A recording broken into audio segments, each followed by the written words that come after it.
For now, though, we're kicking off the show today, taking a moment to dive back into the topic of agritourism, a subject, of course, we like to explore a fair bit here on the show.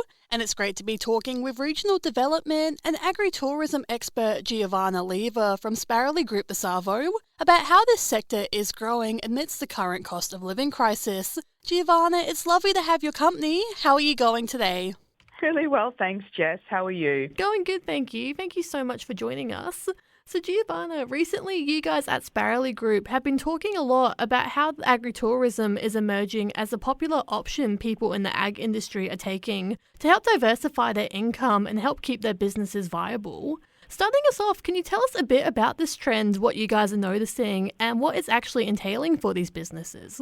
Yeah, great. Thank you, Jess. So we've been working with destinations and with farmers for the last decade to help them diversify. And one of those diversification aspects is around agritourism and also value adding. So I think the first thing, and it's not necessarily a trend, but agritourism and value adding do go hand in hand. So where there is that opportunity, it certainly helps with driving revenue and profitability.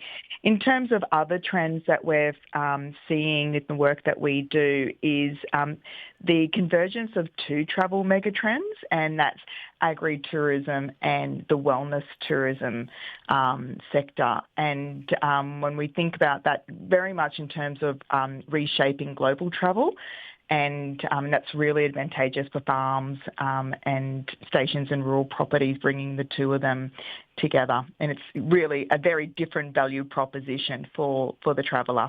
On the surface, it could seem a bit counterintuitive in a way, I imagine, for some people, the idea of adding another venture to no doubt what could already be a very full plate for a lot of farmers and these businesses. How do people factor in that and make way for the extra work? And I guess, what are the benefits of it? Well, I guess agritourism as a diversification strategy certainly helps farms with managing the ebbs and flows of agribusiness. As we know, prices change and conditions and environmental conditions change. And so that certainly is a factor. It is also a factor in terms of managing when they're already quite busy. A way, I guess, is attracting back the next generation and getting them more involved in the and on the farm, so through agritourism. And what we find then is when the next generation's coming, they've gone away perhaps to go study and work and they want to come back and settle, this gives them an avenue to get involved and bring their skills, their great skills, into this venture. And through that, get more involved in the agribusiness. So if anything, it can help with supporting the parents more broadly on the agribusiness.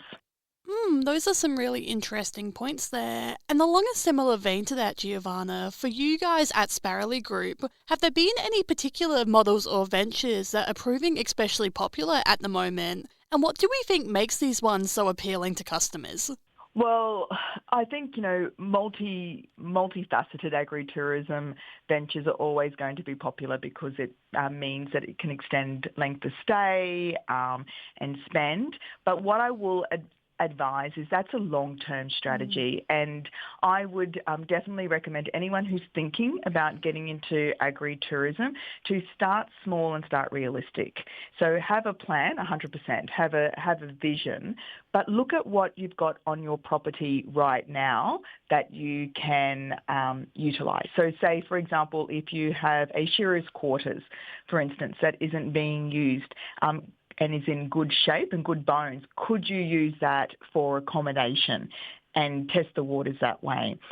Tiny homes are a great way to test waters for those that are looking at getting into accommodation or even looking at low-impact camping. But what is really important is for farmers to have those conversations early with their council, with the economic development and tourism teams, and with planning to really help understand what is permissible on their zoning, so that they can then look at a stepped plan for development for agritourism. In addition, it's really important for them to be working with their accountant to look at what this venture means for them as well. Building on from what you just said, Giovanna, is there any other pieces of advice you'd give to someone who was maybe considering embarking on an agritourism side quest or maybe a full venture? What other things do they need to consider? And like the sharing quarters you mentioned, are there any other good candidate elements that people might not be thinking about?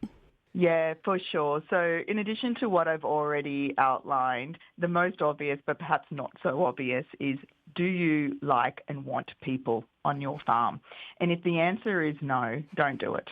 Because, people are coming and they're curious and they want to ask questions and they want to meet the farmer and engage. But if it's not your thing, having visitors or strangers on your property, that is the number one consideration. And this is it is a family matter, as is agribusiness as well. So whilst one of you in the family might be super, super keen on agritourism, it is something to discuss and agree as a family. I think those and the other factors I mentioned around working really closely with your accountant around business structures and understanding tax and what have you, and working closely with your council, who are there to support you. That is their role as local government, are some of the other key factors to be thinking about before you get too ahead of yourself. I would suggest one of the key things to do is map out your farm. Just do a bit of a mud map on a sheet of paper and put a big cross in the areas where you can't have people go on, and that might be because of biosecurity, or you just don't want people around those areas. And then look at the available parcels on your farm and think about, well, what do you have there? So I mentioned the shearer's shed, for instance, or do you have access to beautiful mineral water underground? And we see that a lot in outback Queensland that we could activate through bathing and what have you. But look at those pockets and whether you have any assets already on those pockets that could be activated. Yeah, no, beautiful. And just before we let you go today, Giovanna, of course, some other work that you guys at Sparrowly Group have been doing is also just considering what kind of impact this agritourism, these ventures are having on regional Australia and the Australian economy as a whole. Could you tell us a bit about that kind of stuff? And do we think that these models will have longevity in the long run if people were starting these, as you said, to earn a bit of extra money and help diversify their businesses? Well, 100%, because yes, it's lovely for people to have a holiday on a farm, and that's great. But at the end of the day, we look at the bigger picture, and agritourism has a really important role in educating visitors, but also educating Australians around where their food comes from. We are so lucky in Australia to have an abundance of commodities being, raised and grown here in Australia.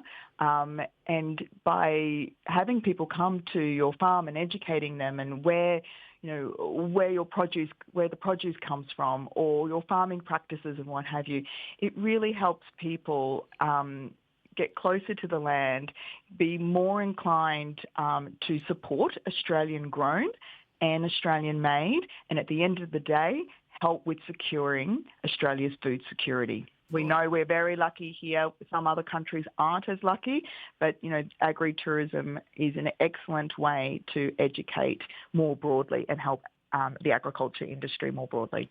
Yeah, definitely. That's a really cool way of looking at it I hadn't considered before. Well, on that note, Giovanna, thank you so much for joining us here on the Country Viewpoint today to give us that breakdown into the world of agritourism.